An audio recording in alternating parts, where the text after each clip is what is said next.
Նույնականացման քարտերի թողարկման պահանջարկը վերջին շրջանում մեծացել է պայմանավորված կառավարության նախանշած հայտարարագրման գործընթացով։ Ներքին գործերի նախարարության միգրացիայի եւ քաղաքացիության ծառայությունը հանձն է առել նոր թվային լուծումներով ապահովել նույնականացման քարտերի տրամադրման գործընթացը։ Գործարկվել են նաեւ նույնականացման քարտերի տպիչ 2 սարքեր, ինչի արդյունքում բարձրացել է տպագրման որակը եւ վերակարգավորվել համակարգը։ 2025 թվականի հունիսի 17-ի դրությամբ ծառայությունում ընդունվել են նույնականացման քարտի 131,104 դիմում, որից տպագրվել է 120,066 նույնականացման քարտ, տպագրության փուլում է 11,038 նույնականացման քարտ։ Հերթագրման համակարգում սպասում է 52,160 քաղաքացի, որից 40,645-ը Երևանում։ 2024 թվականին նույնականացման քարտ է ստացել 161,000 անձ։ Սա 2.5 անգամ շատ է 2023 թվականի ցուցանիշից։ Ստացվում է, որ 2025 թվականի հունիսի դրությամբ ցուցանիշը գրեթե մոտենում է անցած տարվա սպասարկման ծավալներին։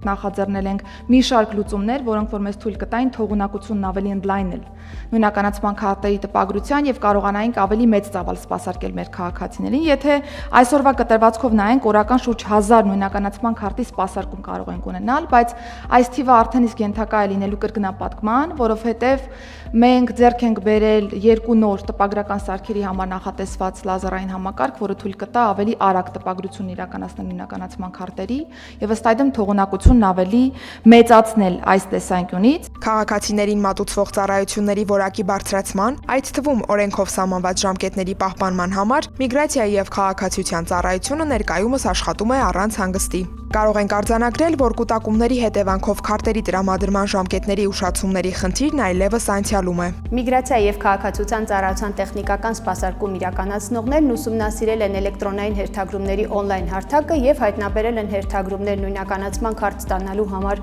այն դեպքերում, երբ անձն արդեն իսկ ունի վավեր նույնականացման քարտ։ Քաղաքացիներին հորդորում ենք, եթե չեք կորցրել ձեր նույնականացման քարտը եւ այն վավերական է, չեղարկեք ձեր էլեկտրոնային հերթագրումը նույնականացման քարտ ստանալու համար։ Հորդորում ենք չեղարկել հերթագրումը նաեւ այն դեպքերում, երբ ունեք էլեկտրոնային կրիչով վավերական նույնականացման քարտ, սակայն կորցրել եք PIN եւ PUK գաղտնաբառերը։ Տվյալ պարագայում անհրաժեշտ է մոտենալ բջջային օպերատորին եւ ակտիվացնել բջջային էլեկտրոնային ստորագրությունը։ Միգրացիայի եւ քաղաքացիության ծառայության տարածքային ստորաբաժանումներում կան բազմաթիվ կուտակված թողարկված նույնականացման քարտեր, որոնք տարիներ շարունակում են մնալ տարածքային ծառայություններում։ Առաջարկում ենք մոտենալ այն տարածքային ստորաբաժանում, որտեղ դիմել եք նույնականացման քարտ ստանալու համար եւ վերցնել արդեն իսկ թողարկված նույնականացման քարտը։